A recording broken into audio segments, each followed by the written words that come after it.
Process అన్నమాట. ఇది జీవిత కాలం అంతా ఉండే ఒక అద్భుతమైన జీవన విధానం.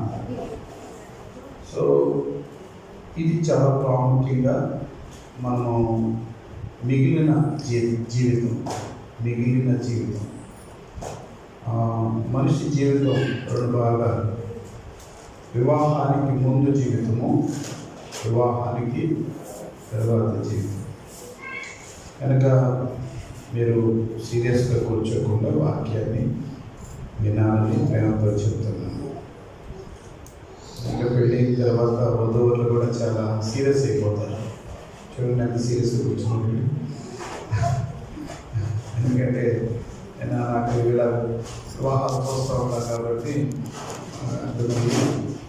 మా భాషలో దాన్ని మాట్లాడే వివాహం చేసుకున్నారు కదా, ఏదైనా ఒక జోక్ చెప్పుకోవాలన్నా, ఏదైనా జోక్ కూడా ఎంత సీరియస్గా కూర్చుంటారో అక్కడ చెప్తాం. జోక్ చెప్పాలంటే మనం చక్కగా చెప్పింది జోక్ ఏంటంటే, ఇప్పుడు జోకులు లేవని చెప్పుకోవాలి. ఇంకా వివాహమైన జోక్ ఆ రోజులు పోయింది అని చెప్పాను. సో నిజంగా ఇక జోకులు లేవు, చాలా సీరియస్గా ఉంటారు. ఆఫ్టర్ మ్యారేజ్ మనం చాలా జాగ్రత్తగా ఉండాలి. చాలాసార్లు మనం కొన్నిసార్లు వివాహమైనాక జోక్ చేస్తే అది సీరియస్ అవుతుంది. తర్వాత మనం నేనేదో జోక్ అంటే మీరేంత సీరియస్గా తీసుకున్నారంటాం. సో జోక్ సీరియస్, కొన్నిసార్లు సీరియస్గా చెప్తే దాన్ని జోక్గా తీసుకోవాలి. కొన్ని విషయాలు చాలా సీరియస్గా చెప్తే దాన్ని సిల్లీగా తీసుకుంటారు. నేను ఎంత సీరియస్గా చెప్తాను నీకు అర్థం కాదు కదా అంటాను. సీరియస్గా చెప్పేవాటినేమో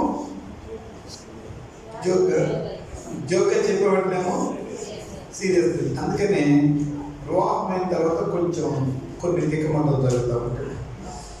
సో దానికి నిజమైన న్యాయం చేసేది దేవుని వాక్యం.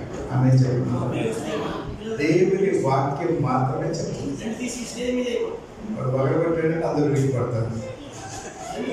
రైట్. హెబ్రీ పత్రిక 13వ అధ్యాయము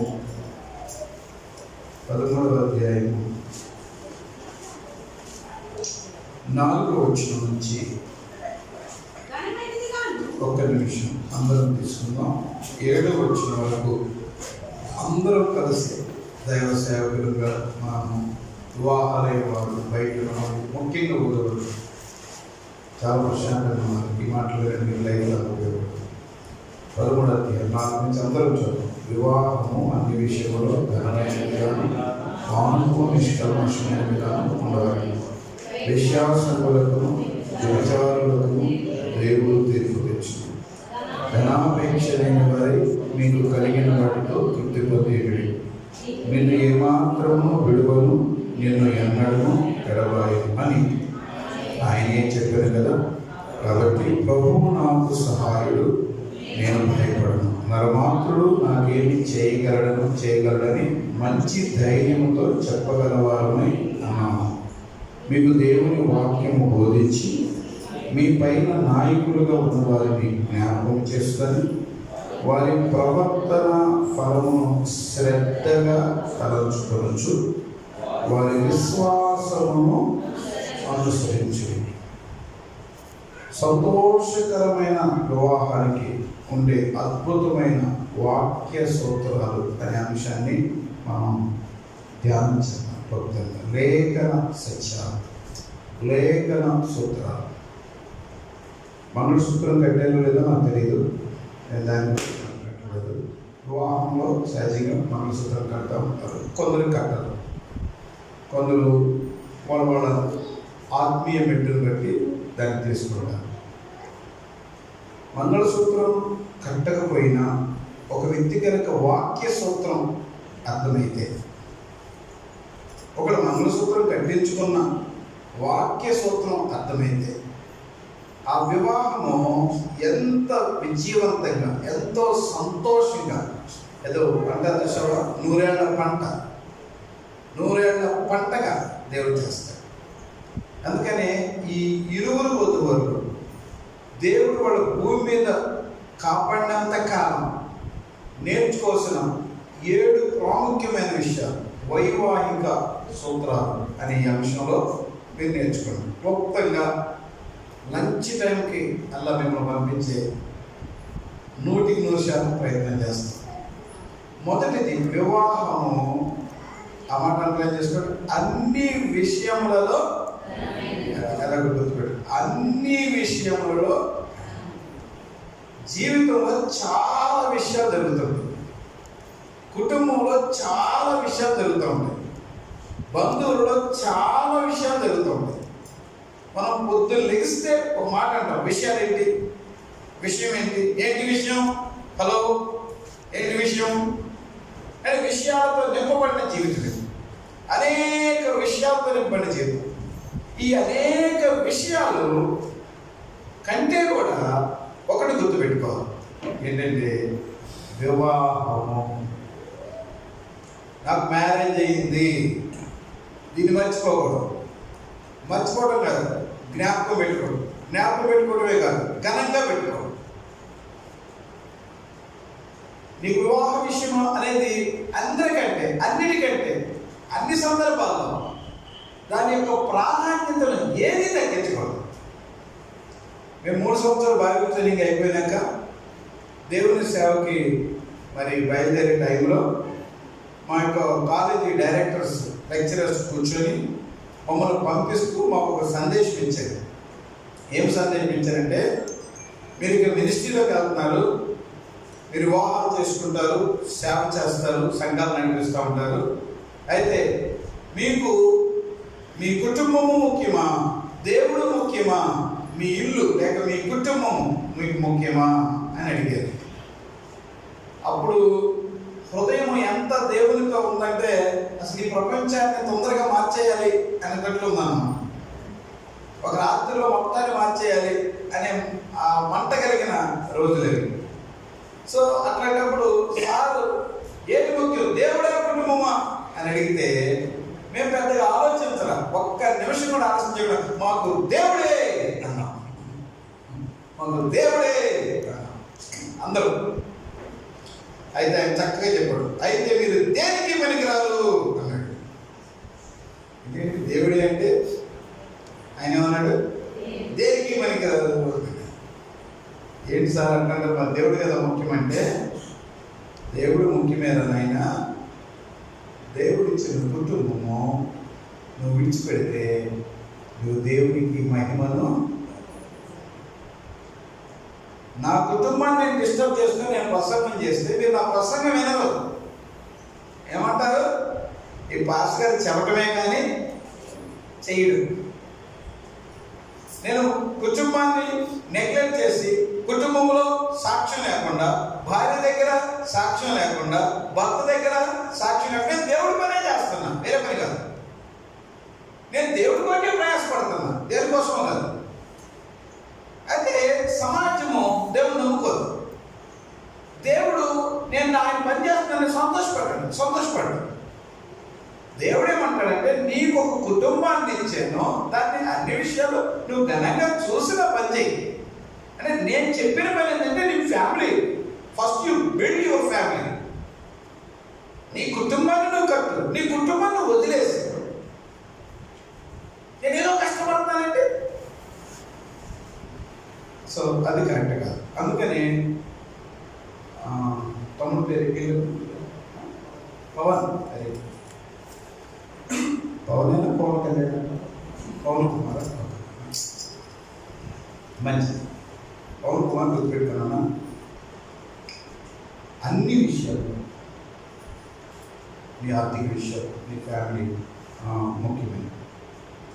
నువ్వు బయటకి జాబ్ చేస్తావు, నీ జాబ్ టైంలో కూడా నీ ఫ్యామిలీకి డ్యామేజ్ అయ్యేంత జాబ్ నీకు ఉండకూడదు. ఒకసారి ఆమె చెప్పండి అందరూ. మనం అందరం కూడా మన ఫ్యామిలీని డిస్టర్బ్ చేసుకునేంత బిజినెస్ మనకు అక్కర్లేదు. మన ఫ్యామిలీని డిస్టర్బ్ చేసేంత ఇన్కమ్ కూడా మనకు ఉపయోగపడదు.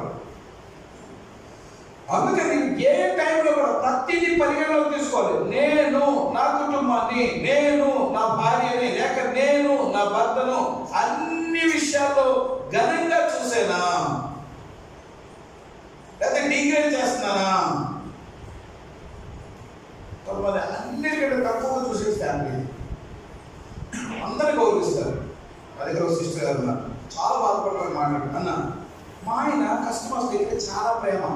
ఓపిక. వాడు ఎంత విసిగించినా ఓపికగా చూస్తాడు. వాడికి ఎంత ఇబ్బంది పెట్టినా ఓపికగా జవాబు చెప్తాడు. ఎంత ఓపికతో బిజినెస్ చేస్తాడు. అదే వ్యక్తి ఇంట్లోకి వస్తే కొంచెం కూడా ఓపిక పడ్డాడు. కొంచెం చిన్నదాన్ని కూడా మమ్మల్ని బయటకెళ్ళి తింటాడు. అంటే అతని కాన్సెప్ట్ ఏంటంటే నా బిజినెస్ నాకు ముఖ్యం, నా భార్య కాదు. కొందరు సిస్టర్స్ కూడా నాకు బంగారం ముఖ్యం, నా భర్త కాదు. చెప్పడానికి సమయం కాదు, కానీ బంగారం విషయంలో భర్తను చంపినాడు ఉంటారు. బంగారం ఇస్తే చాలు ఎడు తిరిగి వచ్చిన భర్త.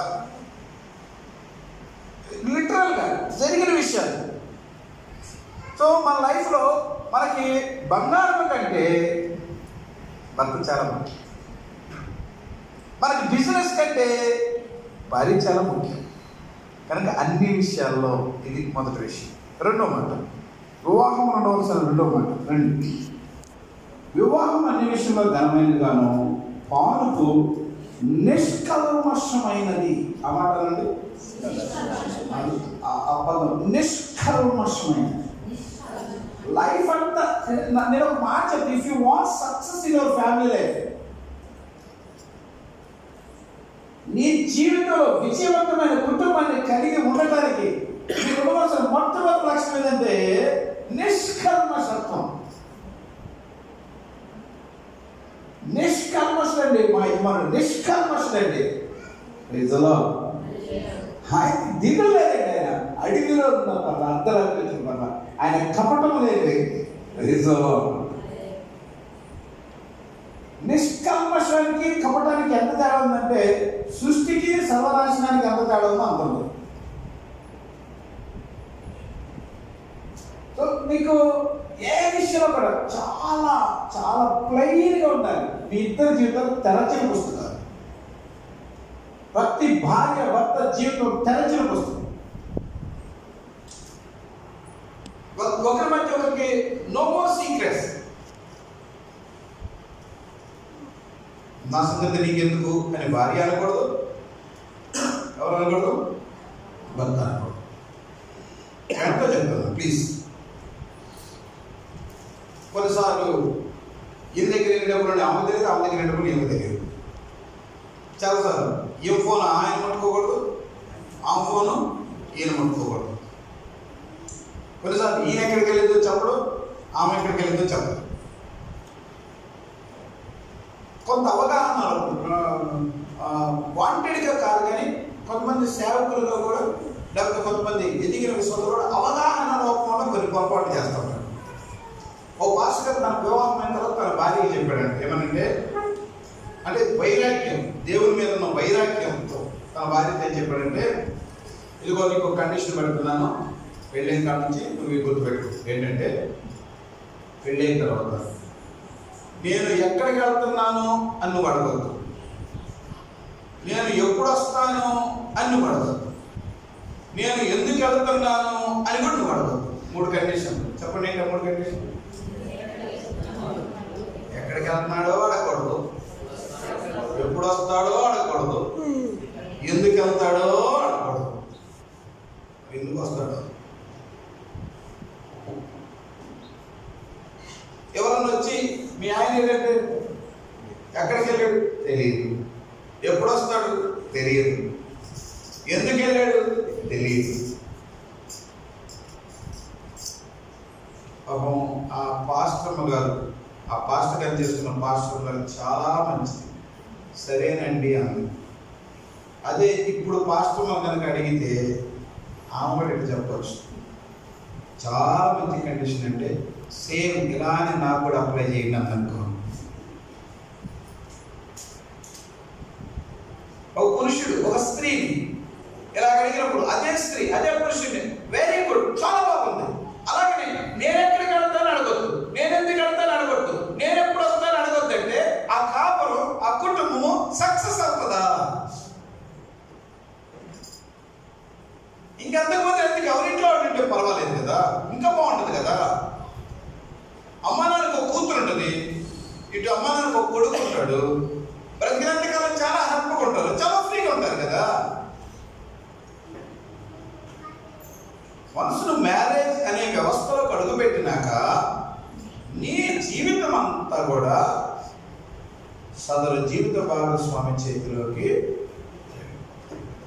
అప్పుడే వార్నింగ్ కరెక్ట్. కనుక ఇది ఎప్పుడు జరిగిందంటే నిష్కల్మషం. నాకేం మరుగైంది ఏం లేదు, నిష్కల్మషం. దేవుని సేవకులుగా మీరు చెప్తుంది నిష్కల్మషం. ఒక్కొక్కటి గుర్తుపెట్టండి, ఒక్కసారి అబద్ధం అంటే జీవితంలో ఆడాల్సి వస్తుంది. దాచే విషయాలు ఏదన్నుంటే చాలా కష్టపడాల్సి వస్తుంది. అది ఓపెన్ అయితే ఎంత బాగుంటుందో. కొంచెం కూర్చొని మాట్లాడుకుంటే, కొంచెం కూర్చొని పంచుకుంటే ఏమంటే ఇది నా ప్రాబ్లం, ఇది విషయం, ఇలా చేయాలనుకుంటున్నాం, అలా చేయాలనుకుంటున్నాం. ఇద్దరు బాగా దేవుని సన్నిధిలో కూర్చొని మాట్లాడుకుంటే ఆ సమస్యలేమే ఉండవు. ప్రతి బిడ్డ ప్రార్థనాపూర్వకంగా గుడిమేలు చేసుకుని, ప్రభా నన్ను ఒక నిష్కల్మషమైన భర్తగా. ఏ భర్త? ఎవరన్నా మీ భర్త ఎలాంటి వాడు అంటే నిష్కల్మషుడు. హల్లెలూయా చెప్పు, హల్లెలూయా. నిష్కల్మషుడు. మీ భార్య ఎలాంటిది? నా భార్య నిష్కల్మషుడు. ఎప్పుడైనా ఈ అనుభవం కనుక వస్తే ఖచ్చితంగా తీర్చు. వ్యవసాయంగా లేఖనాలు అనేక విషయాలు చెప్తూ ఉంటాయి, జస్ట్ మీరు నోట్ చేసుకోండి.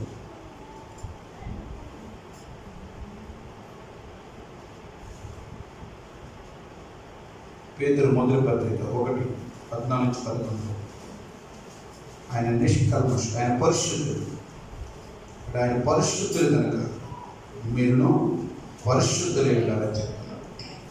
3వ మాట, వివాహం అన్ని విషయంలో ఘనమైన కాదు, పానుపు నిష్కల్మషం ఉండవలను, వేశ్యాసంగులకును వ్యభిచారులకును దేవుడు తీర్పు తీర్చును. God's judgment is real.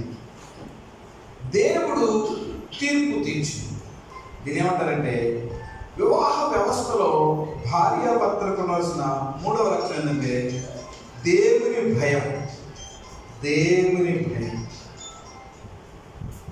దేవుని భయం. మనము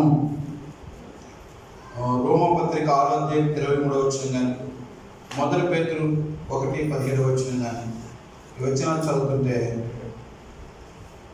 దేవుని యొక్క వాక్యం ఏం చెప్తుందంటే, దేవుడు తీర్పు తీరుస్తాడు. ప్రతి వారికి వారి క్రియల మూలంగా దేవుడు ఏం చేస్తాడు? తీర్పు. కనుక ఇక్కడికి వచ్చి మీ అందరికి ఒక మాట చెప్తున్నాను, ఎందుకంటే దేవుని భయం. దేవుని భయం. ఒకసారి ఆమె చెప్తాను, దేవుని భయం. ఇప్పుడు నేను గుంటూరులో సేవ చేస్తున్నాను, నేను అక్కడ ఒంటరిగా ఉంటాను, కానీ నాకు గుర్తుంది దేవుని భయం. అలాగే ఒక యవనస్తుడు ఎక్కడికైనా వెళ్ళినప్పుడు దేవుని భయం. యేసయ్య ఒక మాట అంటాడు పొతిఫర్ భార్యతో, ఏమంటాడు? యెహోవాకు విరోధముగా నేనెట్లు ఇంత ఘోరమైన పాపము చేస్తాను, ఇంత ఘోరమైన దుష్కార్యము చేస్తాను. దేవుని భయం. పొతిఫర్ భార్యకి దేవుడు తెలియదు, దేవుడు భయం తెలియదు. ఆమెకి ఎవరు కనపట్టాల, వాళ్ళిద్దరే ఉన్నారనుకుంటుంది. యేసయ్యకి 3వ వ్యక్తి కనపడుతున్నాడు, ఆయన దేవుడు. నేను దేవుడు ఎదురుగా యెహోవాకు విరోధంగా నేను ఎట్లా చేస్తాను?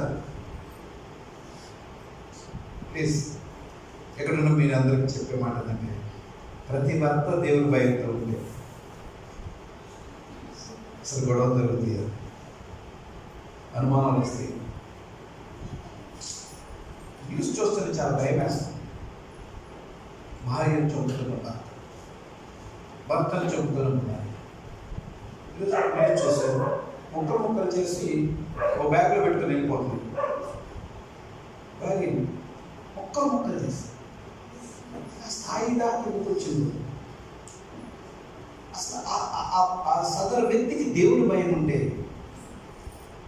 వివాహం చేసుకుని ముక్కలు చేసుకోవటానికి కాదు, కొట్టుకోవటానికి కాదు, తిట్టుకోవటానికి కాదు.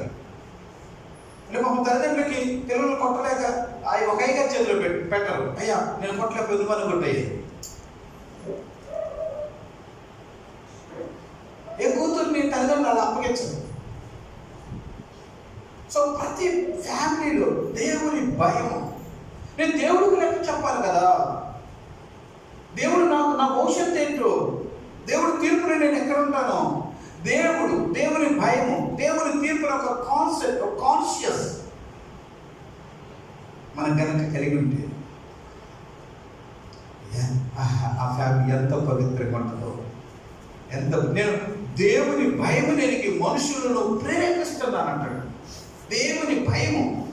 దేవుడు నన్ను ఎక్కడుంటాడు, ఒక తండ్రిగా, ఒక భర్తగా, ఒక భార్యగా, ఒక తల్లిగా, ఒక ఫ్యామిలీ మెంబర్గా, ప్రతి మనిషి దేవుని భయం కలిగి ఉంటే ఎంత న్యాయం చేస్తావు. దేవుడు ఎక్కడుంటాడని భయం ఉంటే ఎంత న్యాయం చేస్తావు కుటుంబానికి. ఆ భార్యకి ఎంత న్యాయం చేస్తారు, ఆ భర్తకి ఎంత. కొంతమంది చూడండి, భయంకరంగా తిని హోటల్స్లో, రెస్టారెంట్స్లో, ఇంటికి వెళ్తాం పచ్చిమిరకాయలు కూడా చేస్తాను. నా భార్య ఏమైనా తిందా, నా పిల్లలు ఏమైనా తిన్నారా? ఈరోజు రోడ్లు నిండా బాగుంది రెస్టారెంట్, అవుట్కట్స్ అంతా అవే. ఎందుకు అలా?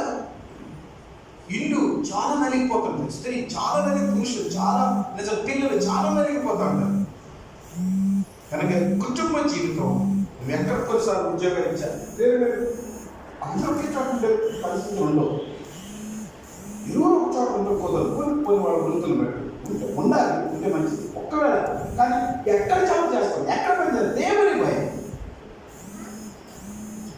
ఇది కనుక ఎంత బాగుంది. 13వ అధ్యాయం చాలా ఇంపార్టెంట్ మాట. 5వ వచనం, ధనాపేక్ష లేని వారై మీకు కలిగిన వాటితో తృప్తి పొందియుండుడి. ధనాపేక్ష లేని వారై, చాలా ఇంపార్టెంట్. తృప్తి కలిగి ఉండి. పౌలు ఒక మాట చెప్తాడు పిలిపిలికి రాస్తూ 4:11, నేను ఏ స్థితిలో ఉన్నానో ఆ స్థితిలో సంతృప్తి కలిగి ఉండ నేర్చుకున్నాను. నేను దీన స్థితిలో ఉండని ఎదుగుతున్నా, నేను సంపన్న స్థితిలో ఉండలేదు. నేను ఏ స్థితిలో ఉన్నా ఆ స్థితిలో ఎట్లా ఉన్నాను? సంతృప్తి. ఫ్యామిలీ లైఫ్ సంతృప్తి చాలా ఇంపార్టెంట్. ప్లీజ్, మనం ఎప్పుడు ఎవరితో పోల్చుకోకూడదు, ఎవరికి పోటీ పడకూడదు. దేవుడు నీ family, you are the unique person. నువ్వు ప్రత్యేకమైన వ్యక్తి, నీ కుటుంబం ప్రత్యేకమైన కుటుంబం. దేవుడు మన ఎబిలిటీస్ పెంచండి, మీ సోర్సెస్ పెంచుకోండి, మీరు బాగా చదువుకోండి, మంచి జాబ్ చేయండి, ఇంకా ఒకవేళ మీ ఇన్కమ్ సోర్సెస్ పెంచుకోండి, ఇబ్బంది లేదు. కానీ ఎవరితో పోటీ పడకండి. ఆయన ఇల్లు కట్టాడు, నేను కట్టలేదు, ఆయన కట్టాడు, నేను కూడా అప్పు తెచ్చి కట్టాలి, లేకపోయినా కట్టాలి. వాడు బంగారం కొన్నారు, నేను కొనాలి, వాడు బైక్ కొన్నారు, నేను కొనాలి, వాడు కారు కొనాలి, నేను కొనాలి. దేవుడు తీసుకో, కానీ దేవుడు ఎక్కడ పెట్టాడు అక్కడ తృప్తి లేదు. ఏ స్థితిలో ఉంచలేదు హ్యాపీ ప్రభానికి స్తోత్రం. దేవుడు చేస్తే గృహమును, విత్తమును, పితరులిచ్చు స్వాస్థ్యము, సుబుద్ధి కలిగిన భార్య, యెహోవా యొక్క దానము. అది దేవుడు. దేవుడు నా కొరకు నిన్ను చేశాడు, నీ కొరకు నన్ను చేశాడు. తృప్తి కలిగి ఉంటాం. మనం చాలా ఏదో వెలుగు కాపురం పిల్లికి మంచులు అన్నట్లు చాలాసార్లు మనం ఇతరులు బాగా ఎంకరేజ్ చేస్తాం, ఇతరుల గురించి చాలా పొగుడుతాం. కొంచెం బ్రదర్స్ ఈ విషయం ఒక చేయి పైన ఉంటారు. అది వాడు చూడు, అది ఆమె చూడు, అది ఏమి చూడు. నిజమే, ఆమె ఓకే, ఏమి కూడా ఓకే, కానీ నీ కొరకు సిద్ధపరిచింది ఏమని?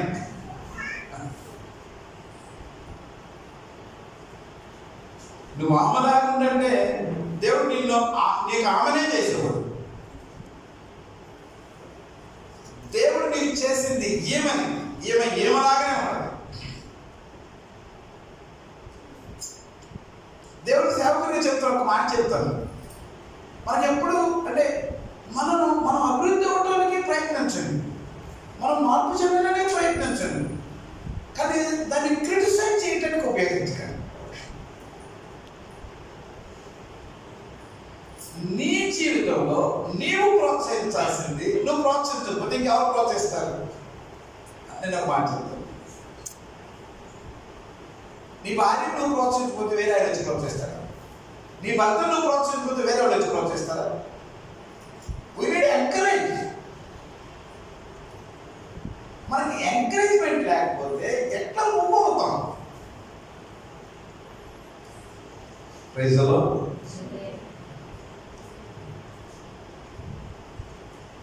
వాళ్ళు కొంచెం మనమే తోడుగా ఉన్నారు. దేవుడు సేవకుడు మా ఫ్యామిలీలో నేను చెప్తా ఉంటాను, నువ్వు చెయ్యాలి, నువ్వు చేస్తావు, నువ్వు చేయగలవు. సహజమైన వాళ్ళు పెరిగిన విధానం, వాళ్ళ శరీర తల్లిదండ్రులు, వాళ్ళ ఆత్మీయ తల్లిదండ్రులు వాళ్ళు పెంచిన విధానం ఏంటంటే మొలుకున్నాడు, తెరచాటున్నాడు. తెరచాటున అక్కడ సరిపోయింది, కానీ ఇక్కడ తెరచాటున ఉంటే తెరపైకి ఇంకొకటి వస్తారు. అది చాలా ఇబ్బందిగా ఉంది. సో ఎవరి ప్లేస్ వాళ్ళు ఆక్యుపై చేయాలి. ఒకసారి ఆమె చెప్తారు, దేవుడు ఈయన కొరకు సిద్ధపరిచాడు. ఇక ఆ ప్లేస్ ఆమెదే, ఆ సీట్ ఆమెదే.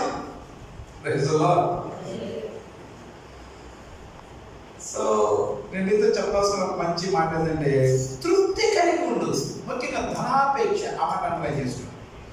మ్యారేజెస్ లో వచ్చే పెద్ద తలనొప్పి ఇది. ఇప్పుడేమో పెళ్లి చేసుకుంటే ఎలా ఉంటుందంటే, సినిమా చూసిన వాళ్ళకైతే చెప్పాల్సిన పని లేదు, నాకు అసలు డబ్బు అక్కర్లేదు, నాకు అసలు ఏం అక్కర్లేదు, నువ్వుంటే చాలు అని ఆ పాట పాడతారు. కానీ ఇప్పుడు నువ్వుంటే చాలు అన్న వాళ్ళు 2-3 సంవత్సరాలు జరిపినాక, 2-3 పిల్లలు పుట్టినాక, వాళ్ళకి మంచి బట్టలు, వాళ్ళకి కావాల్సిన ఫీజులు, వాళ్ళకి కావాల్సిన మెయింటెనెన్స్, వీళ్ళకి కావాల్సిన మెయింటెనెన్స్, వీళ్ళ అనారోగ్యాలు, వాళ్ళేమో వాళ్ళకి కావాల్సిన ఫీజులు వెనకెట్టేటప్పుడు ఆర్థికంగా నలిగిపోతాం. ఆర్థికంగా నలిగిపోయేటప్పుడు నువ్వుంటే చాలు పాట రాదు. పెళ్ళి 10 సంవత్సరాలు అయింది. ఇక్కడ మన దగ్గరలో పెళ్ళి 10 సంవత్సరాలు దాటిపోయింది. ఇప్పుడు భార్యని ఇంటికి పంపించాడు. ఏంటి కదంటే, నువ్వు వస్తా కట్నం లేకుండా వచ్చేవారు. ఎన్ని సంవత్సరాలు? మరి ఆ పెళ్లి చేసుకున్నారంటే కట్నం తీసుకురామంటే కుదిరితే రాత్రి లేదు, అయిపోయేది కదా. పెళ్ళి అయింది, 2 పిల్లలు పుట్టారు. బాబుకు 13 సంవత్సరాలు వచ్చినాయి, పాపకి 8 సంవత్సరాలు వచ్చినాయి. ఇప్పుడు అంటాడు, నువ్వు ఇంటికి పో, అసలు నేను నాకు డబ్బు లేనాడు కాదు, 2 కోట్లు వస్తుంది.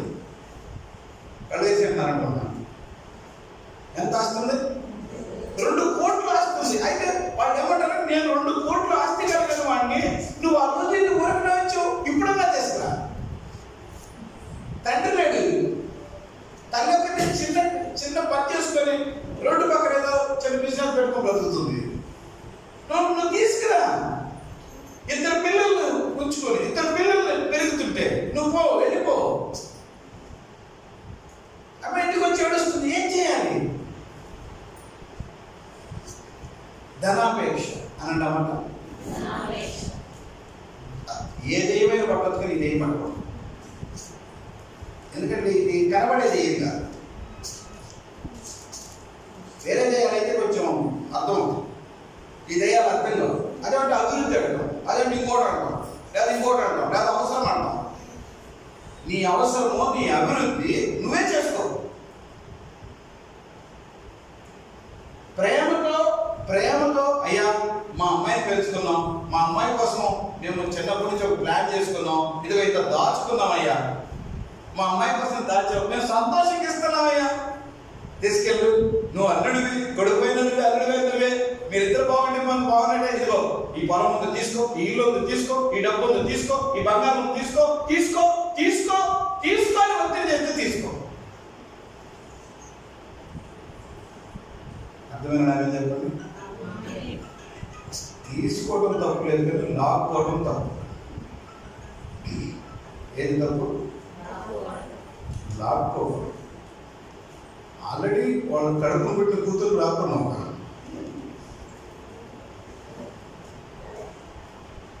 అది జీవితంతో తన సేవ అంతా నీకే కదా. అమ్మకి చేయదు, నాన్నకి చేయదు, నీకు చేసినట్టు ఎవరికీ చేయదు కదా. ఇద్దరు వైపులు కూడా, పురుషుడు కూడా నీకే చేస్తారు, స్త్రీ కూడా మీరిద్దరే చేసుకుంటారు. మధ్యలో బయట ఉండేది కండి. మేము సంపాదించి చేస్తారా, మా అమ్మ సంపాదించి చేస్తారు. ఏంటండి? కన్నవాళ్ళు ఇస్తారండి. ఇవ్వగలిగిన తల్లిదండ్రులు ఉంటారు, చెప్పొచ్చా? ఇవ్వలేని తల్లిదండ్రులు ఉంటారండి. వాడు ఇవ్వాలనే ఉంటుంది. ఏ తల్లిదండ్రులు పెట్టుకుని పోతారండి? పక్కింటోడికి ఇస్తాడండి? ఉంటే దాస్తాడా? ఇవ్వటంలో తల్లిదండ్రులకు ఉన్న ఆనందం ఇంకా వర్ణించలేదు. ఈ ప్రతి తండ్రి తన కూతురికి, తన కొడుకు పెట్టుకోక ఇంకెవరికి పెడతారండి? ఉంటే ఇస్తారు ధైర్యం, కానీ లేదు దాన్ని. దయచేసి ధనాపేక్షతో అత్తమామ నొప్పులు వచ్చి అమ్మో అల్లుడొస్తున్నాడు అమ్మో అని అనకూడదు. అల్లుడే నా రాక్షసే ఏంటి? అల్లుడు కాదు, వస్తుంది, కొడుకు వస్తుంది. అందుకే నల్లుడిని ఏమంటారంటే ఇంగ్లీష్లో చెప్పండి, ఏమంటారు? సన్నిన్లా. అతనేమంటారు? Mother in law. లా ప్రకారం మదరు అత్త, చట్ట ప్రకారం కుమారుడు అల్లుడు. బంధం అది అల్లుడిగా వస్తుందండి. దేవుడు వస్తున్నాడు, అల్లుడిగా వస్తుందండి. కుమారుడు వస్తున్నాడు. కడుపు నిండా నవ్వుకోవచ్చు, కడుపు నిండా తినొచ్చు. కోడలు కదండి, కూతురు వస్తుంది. అత్తే కదండి, మదరు. ఇది బంధం, ఫ్యామిలీ లైఫ్ లో బంధం ఇది.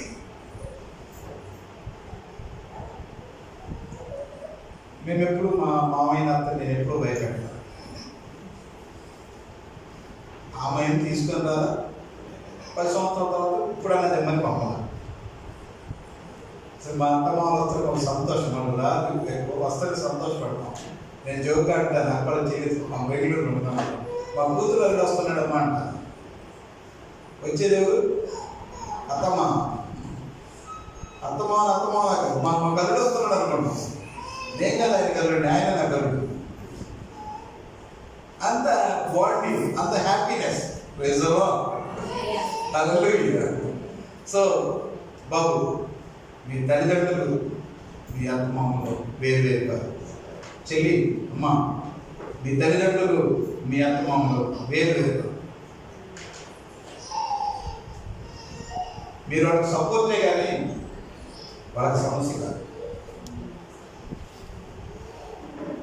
హ్యాపీగా ఉండదు, కళ్ళ పండగలాగా ఉండాలి.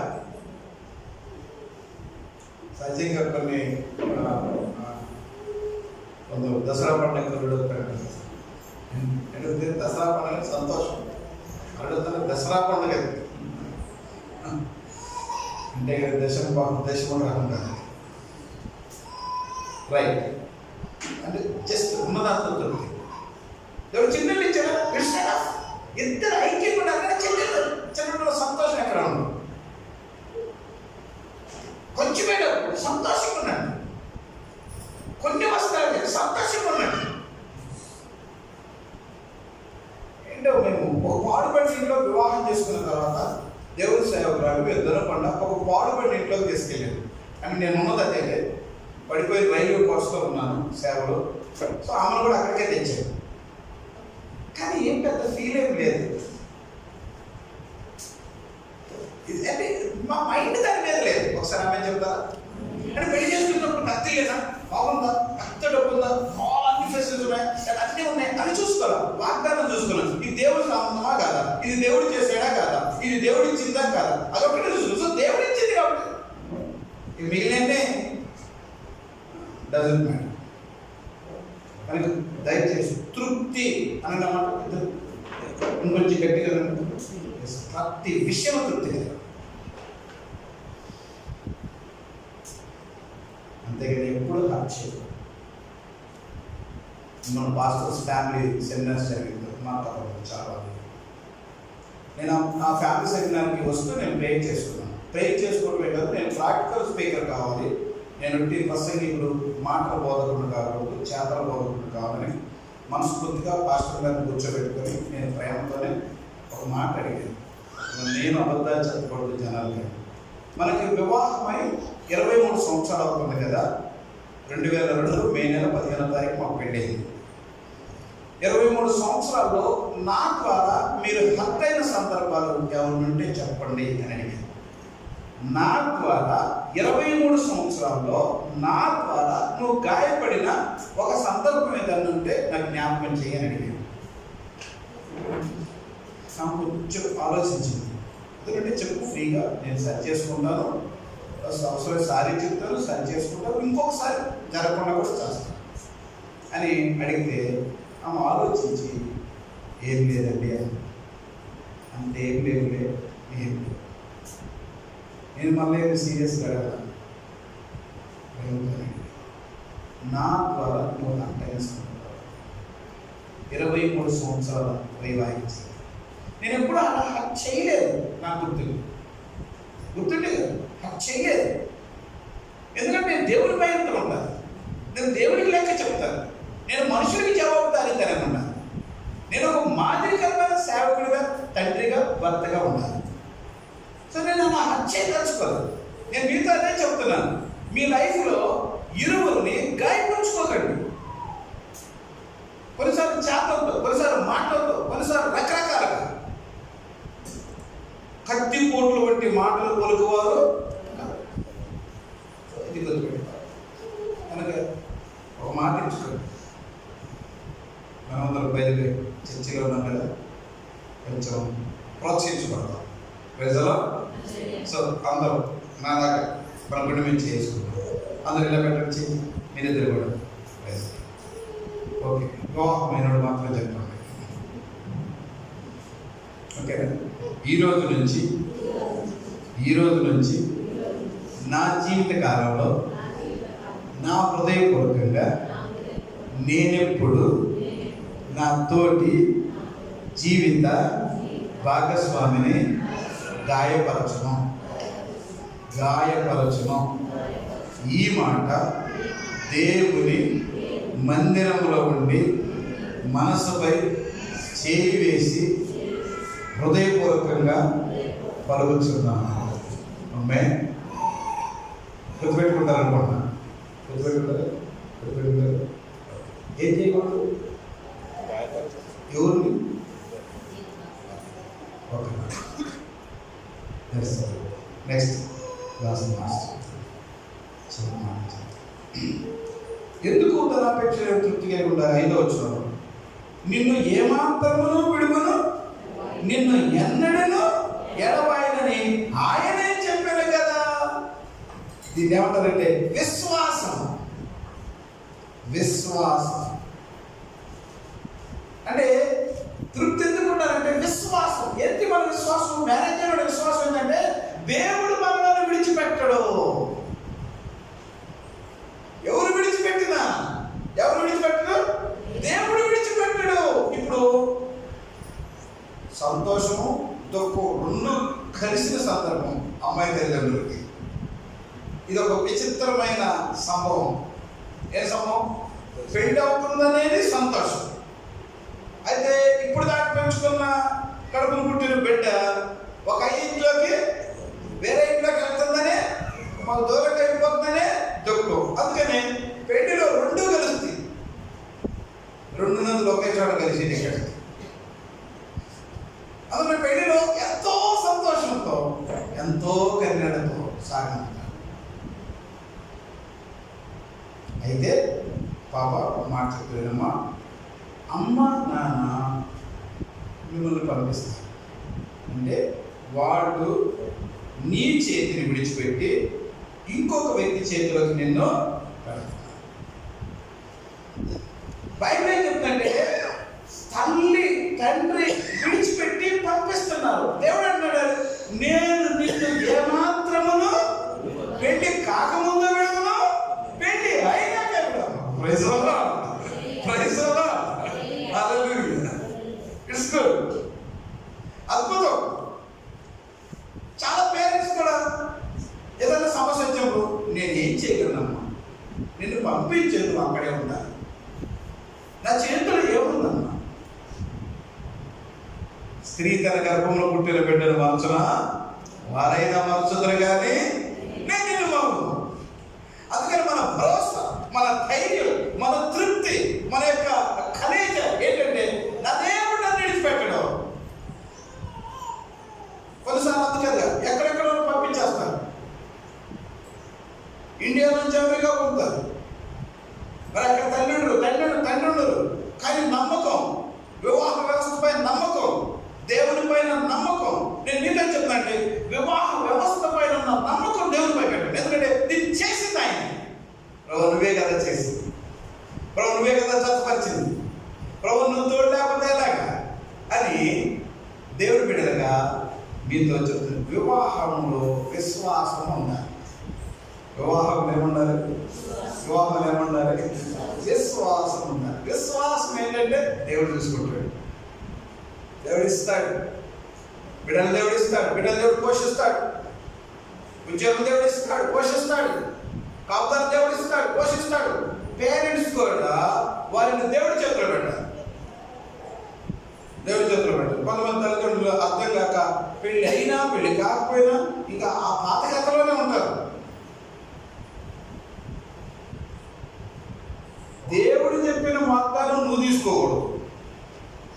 వివాహం ఏముందంటే పురుషుడు తన తల్లిని తన తండ్రిని విడిచి తన భార్యను పట్టుకోరు, అంతే. ఇంకా తల్లి వచ్చి రే నిన్ను ఏమాత్రంలో విడువను ఏడపైన చేయబడుకు లాకలి వస్తారు, విడిచిపెట్టాలి. చాలాసార్లు పేరెంట్స్ పెళ్ళి అయినా కానీ జాగ్రత్తలు అనుకుంటున్నావు, ఏదైనా నాకు చెప్పకుండా చేయకూడదు. అన్నమాట శ్రీనబాబులు మోసం చేస్తారు, ప్రతిదీ నాకు తెలియాలి, మీ మధ్య సీక్రెట్స్ ఉండకూడదు, నా దగ్గర ఉండకూడదు అవి. ప్లీజ్ పేరెంట్స్కి ఒక మంచి మాట చెప్తారు. ఏ తల్లి ఏదంటే తన కొడుకు కోడలు బాగుండాలని కోరుకుంటారు, ఏ తల్లి ఏదంటే తన కూతురు అల్లుడు బాగుండాలని కోరు. నువ్వు బాగుండాలని కోరుకునే తల్లిదండ్రులు అయితే వాళ్ళు బాగా విడువని దేవుని చేతిలో పెట్టండి, మీ చేతిలో పెట్టుకోవాలి. అది మీకు బరువు అవుతుంది, మీరు కొని తెచ్చుకుంటారు సమస్య. చిన్న నేర్చుకుంటారు, లైఫ్లో నేర్చుకుంటారు. మనమందరం పుట్టుకు తయారు నేర్చుకోవాలి. ప్రతి ఒక్కరు వివాహం కాకముందు ఎట్లా ఉన్నారు, వివాహం అయినాక ఎంత మెచ్యూర్ అయ్యి అట్లా వాళ్ళు కూడా మెచ్యూర్ అవ్వనివ్వండి, వాళ్ళు కూడా పంచుకొనివ్వండి, వాళ్ళు కూడా పంపండి, వాళ్ళు కూడా విడిగా ఉండనివ్వండి, వాళ్ళు కూడా మాట్లాడుకునివ్వండి, వాళ్ళు కూడా డిసిషన్ తీసుకునివ్వండి. నా వాళ్ళు పంచవర్తకులు అలాగే చెప్పండి. ఉండండి, మీరు కొంచెం అండగా ఉండండి, గమనించండి. అంతేగాని వాళ్ళని లేజీ పీపుల్ చేయండి. ఓకే, నెక్స్ట్ చివరి మాట చెప్తాను. 6వ వచనం. కాబట్టి ప్రభువు నాకు సహాయుడు, నేను భయపడను, నరమాత్రుడు నాకేమి చేయగలడని మంచి ధైర్యముతో చెప్పగలవారమై ఉన్నాము. వివాహం ఉండవలసిన 6వ లక్షణం ధైర్యం. అనండి అన్నమాట, అందరూ గట్టిగా చెప్పండి. ధైర్యంగా ఉండాలి. చేసుకోకముందు చాలా మంది ధైర్యంగా చేసుకుంటారు, చేసుకున్నాక ధైర్యం పోతుంది. పెళ్ళి అయ్యేదాకా చాలా ధైర్యంగా ఉంటారు, కావాల్సిందే అయినా కాదు. కొన్ని పరిస్థితులు ధైర్యాన్ని చెడగొడతాయి, కొన్ని మాటలు ధైర్యాన్ని చెడగొడతాయి, కొన్ని విషయాలు ఇన్సిడెంట్స్ మళ్ళీ ధైర్యం. నేను ప్రేమతో చెప్తున్నా, దేవుని బిడ్డలారా, దేవుడు నిన్ను ఏమాత్రం నువ్వు విడువను ఎడబాయని అన్నాడు. కాబట్టి నువ్వు మంచి ధైర్యం కలిగి ఉండాలి. ఆ మాట కొంచెం అండర్లైన్ చేసుకుని, మంచి ధైర్యం. ఆ మాట అండర్లైన్ చేసుకుని, మంచి ధైర్యం. చెప్పండి అందరికీ చెప్పండి, మీరు కూడా చెప్పండి. మంచి ధైర్యం. మంచి ధైర్యం ఇంకో ధైర్యం మాట. ధైర్యాలు ఎన్ని అవి కాదు, ధైర్యం ఎన్ని అవి మాకు ఇది కష్టం ఉండదు కూర్చొని. మంచి ధైర్యం అన్నింటి బైబిల్ అంటే మంచి ధైర్యం కాకుండా ఇంకో ధైర్యం కూడా ఉంది, ఏదంటే చెడ్డ ధైర్యం. మంచి ధైర్యం బైబిల్ చెప్పేది మంచి ధైర్యం, లోకం చెప్పేది చెడ్డ ధైర్యం. కష్టమైతే చావు, అది చెడ్డ ధైర్యం. కొట్టు, చెడ్డ ధైర్యం. తిట్టు, చెడ్డ ధైర్యం. విడిచిపెట్టు, చెడ్డ ధైర్యం. విడిచిపెట్టే ధైర్యం ఏంటది? ఫ్యామిలీ లైఫ్లో మంచి ధైర్యం ఉండాలి. బైబిల్ చెప్తుంది మనము మంచి విషయాల కొరకైన ధైర్యం, ఓర్చుకోవటం కొరకైన ధైర్యం, కష్టపడటం కొరకైన ధైర్యం, కలిసి దూరంగా ఎక్కడైనా బ్రతకడానికి కావాల్సిన ధైర్యం, ఏ పనైనా చేయడానికి కావాల్సిన ధైర్యం, దేవుడు మనకు తోడున్నాడు, దేవుడు మనకు సహాయం చేస్తాడనే ధైర్యం, పేదరికాన్ని అనుభవించడానికి కావాల్సిన ధైర్యం, అనారోగ్యాల్లో కూడా దేవుడు స్వస్థపరుస్తాడనే ధైర్యం, బిడ్డలు పెంచే విషయంలో కూడా బిడ్డల్ని దేవుడు, నేను మాట చెప్తాను, గర్భఫలము యెహోవా ఇచ్చు బహుమానము, కుమారుడు ఆయన అనుగ్రహించు అంటే సంతానం దేవుడు ఇస్తాడు. మీకు ఏం చెప్తానంటే, చాలాసార్లు బిడ్డలు కొంచెం లేట్ అయితే ఎంత ధైర్యం పోతాం, కానీ గుర్తుపెట్టుకోండి ఆ విషయం ధైర్యం ఉండాలి. ధైర్యం చెడితే అబ్రహాంకి ఇంకొక ఆమె వచ్చింది. ఏ పేరు ఆ పేరు? ధైర్యం లేక. దేవుడు ఇచ్చిన వాగ్దానం నమ్మదగిన వాడు, వాగ్దానం చేసిన వాడు నమ్మదగిన, ధైర్యం లేని స్త్రీ చేసిన పని. సో వాక్యం పట్టుకోండి, ధైర్యంగా పట్టుకోండి, వాగ్దానం పట్టుకోండి, ధైర్యంగా పట్టుకోండి, మంచి ధైర్యం కలిగండి. కష్టాలు ఒకళ్ళు రోజు పర్వాలేదండి, నేను తట్టుకుంటాను, నేను నిలబడతాను, నేనే ఫీల్ అవ్వను అని చిన్న కష్టం వచ్చినా ఈ ఫోన్ మీద వచ్చి ఎంతమంది మనిషి పోయి చెప్పాలి, ఎంతమంది పంపి చెప్పాలి, అమ్మా ఏం లేదమ్మా, అంత మోసం, ఏం లేదమ్మా, అసలు ఉప్పు లేదు, పప్పు లేదు, నిప్పు లేదు, ఏం లేదు, డబ్బులు లేవమ్మా, అంత ఏం లేవు. కొన్నిసార్లు మా బంధువులు బ్రదర్ మంచి జాబ్, సివిల్ ఇంజనీర్, సడన్గా కంపెనీలో తీసేస్తారు, జాబ్ లేదు. అమ్మకి చిన్న స్కూల్ టీచర్, 20,000తో పోషించుకోవచ్చు. కానీ నేను ధైర్యంగా చెప్పగలను, వాళ్ళు 1,00,000తో బ్రతికారు, 20,000తో కూడా బ్రతికారు. గట్టిగా చెప్పగలుగుతాం. ధైర్యం ఎవరి దగ్గర నేను డిస్టర్బ్ కాదు, ఫ్యామిలీ డిస్టర్బ్ కాదు, కొట్టుకోవాలా, తిట్టుకోవాలా, వెళ్ళిపోవాలా. కొందరు డబ్బులుండి చాలా ధైర్యం, పైసలు లేకపోతే చాలా భయం, తిరుగుతాను, నేను వద్దు, అమ్మ నేను ఉండలేను, నేను వెళ్ళిపోతాను, నా వల్ల కాదు. ఎందుకు? నన్ను ఏముంది ఇక్కడ, ఏముంది కాదు. ధైర్యం 10 లక్షలు వచ్చిన ధైర్యమే, 10,000 వచ్చినా ఎక్కడ సమస్య ఎక్కడ వస్తుంది? పైసలు లేని పెద్దలు చెప్తుంటారు, చెరువు ఎండితే చెప్పండి పాస్టర్, చెరువు ఎండితే చేపలు బయటకు వస్తుంది, డబ్బులు లేకపోతే బుద్ధులు బయటకు వస్తాయి. అయ్యగారు ఎంతో ఒప్పుకెళ్ళడు, అమ్మగారు ఎంతో ఒప్పుకెళ్ళదు, ఎంతో ప్రేమ కలరు, ప్రేమ బయటకు వస్తుంది. డబ్బులు లేనప్పుడు చూపించాలి ప్రేమ, డబ్బులు లేనప్పుడు చూపించాలి ధైర్యం. అనారోగ్యాల్లో, బలహీనతల్లో, మనుషులందరూ విడిచిపెట్టినప్పుడు ధైర్యం, మంచి ధైర్యం. ఫ్యామిలీ లైఫ్ కావాల్సింది. 7వ మీకు దేవుని వాక్యం బోధించి మీ పైన నాయకులకు వారిని జ్ఞాపకం చేసుకొని వారి ప్రవర్తన ఫలమును శ్రద్ధగా తలంచుకోవచ్చు, వారి విశ్వాసమును అనుసరించుడి. అనుసరణ అంటే సక్సెస్ఫుల్ పీపుల్ అనుసరించు పవన్. ఇప్పుడు చాలాసార్లు మనకి చాలా కనపడతాయి పాజిటివ్స్ అండ్ నెగిటివ్స్.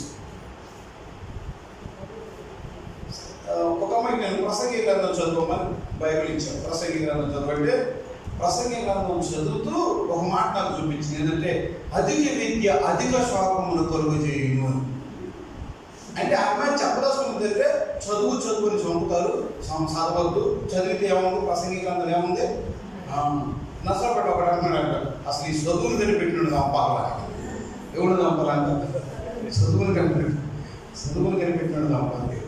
సో మీ అందరికీ చెప్తున్న మాట ఏంటంటే, మనము బైబిల్ అంతా చదివి నేను అన్నాను, ఈ అధ్యాయం మొత్తంలో నీకు అదే అర్థమైందా? అధిక విద్య అధిక శోకమే అర్థమైందా? ఇంకా మిగిలినది అర్థం కాలేదా? అంటే నువ్వు ఏం తీసుకుంటున్నావు, ఏ కాన్సెప్ట్తో చదువుతున్నావు? నేను నీతో చెప్పాల్సిన ముఖ్యమైన అంటే మంచి ప్రార్థన లేని కుటుంబాలు, ఆత్మీయులైన కుటుంబాలు, ఓర్చుకొని పైకి వచ్చిన కుటుంబాలు, పేదరికంలో కూడా పైకి వచ్చిన కుటుంబాలు, కష్టాల్లో కూడా కన్నీరు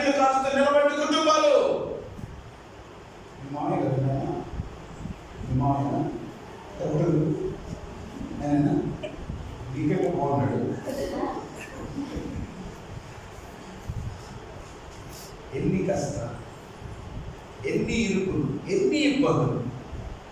సిస్టర్ గారు బాగలేకపోతే గుంటూరు జనరల్ హాస్పిటల్లో దగ్గరుండి ఎంత సేవ చేశారు.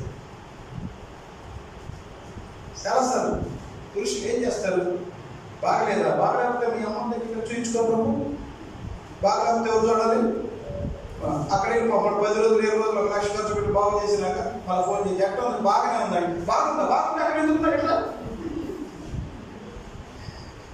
బాగుంటేనేమో నా దగ్గర, బాగలేకపోతేనేమో మీ అమ్మ దగ్గర. బాగున్నా చూడాలి, బాగలేకపోయినా చూడాలి. నీకు అర్థం ఉందా?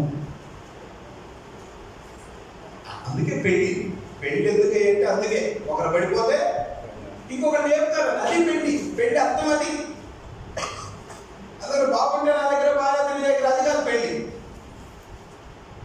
పెళ్ళి బాగున్నప్పుడు కోసం కాదు, బాగలేనప్పుడు కోసం.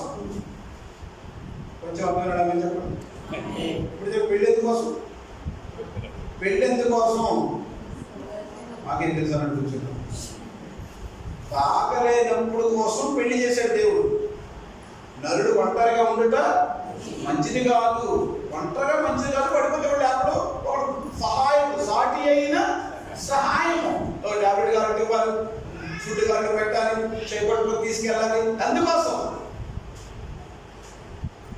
సో అట్లా సక్సెస్ఫుల్ ఫ్యామిలీస్ అనుసరించమ్మా, అనుసరించండి. మీ పైన నాయకులు మీకు వాక్యాన్ని బోధించి, మీ కొరకు ప్రార్థన చేసి, మీ కొరకు కన్నీరు కాచి, మీకు ఒక లైఫ్ ఇచ్చి, వారిని అనుసరించి. సో ఏదో చెత్త ఫ్యామిలీస్ కొన్ని తింటూ, త్రాగడం, కొట్టుకోవడం, తిట్టుకోవడం, డబ్బు కోసం ఎదురు చేయడం, అలాంటివి మనం దాన్ని అంటాం. దేవుడిని అనుసరించు, దేవుని సేవకుని అనుసరించు, ఆత్మీయుని అనుసరించు. సో వైవాహిక జీవితం 7 అనుభవాలు జస్ట్ గుర్తుపెట్టుకో, ప్రార్థన చేస్తాం. మొట్టమొదటి అన్ని విషయాల్లో ఘనమైన గణించు. రెండవది నిష్కల్మషంగా ఉండండి, కపటం లేకుండా ఉండండి. మూడవది దేవుడు భయం కలిగి ఉండండి. నాలుగవది తృప్తిగా ఉండండి, దేవుడు ఇచ్చింది. ఐదవది విశ్వాసంతో ఉండండి, వాహనం. ఆరవది ధైర్యంగా ఉండండి, వాహనం. ఏడవది మోడల్ ఫ్యామిలీస్, సక్సెస్ఫుల్ పీపుల్ అనుసరించి. అటు రీతిగా నేను గట్టిగా చెప్తానంటే ఈ 7 మీరు ఫాలో అవ్వండి. మీరు సక్సెస్ కాకపోతే నన్ను చొక్కా పట్టుకొని అడగండి, పాస్టర్ గారు మీరు అబద్ధం చెప్పారా? 7 జస్ట్ 7 కంటే ఎక్కువ కాదు కదా. ఎందుకంటే మీ లైఫ్ దేవుడు ఇచ్చిన ప్రవచనం నాకు తీసుకెళ్ళి మీ ఫ్యామిలీ లైఫ్కి, మీ ఫ్యామిలీ లైఫ్కి ఇది ఒక వాగ్దాన ప్రామిస్ నాకు తీసుకో. ఈ 7 థింగ్స్ నేను ఎంజాయ్ చేస్తాను, హ్యాపీగా ఉంటాను. దేవుడు అడిగితే ఈ కుటుంబాన్ని రాబోదినాల్లో 30 60 100 ఆశీర్వదించుగా ప్రార్థన. Thank you Jesus. దేవుడు దీవెనకరమైన జంటగా ఈ జంటలు ఈ సమాజానికి, ఈ కుటుంబాలు, స్థానిక సంఘానికి మేలుకరమైన బిడ్డగా ఉన్నట్టు ప్రయత్నం. పవన్ కుమార్ కొరకు, అలాగే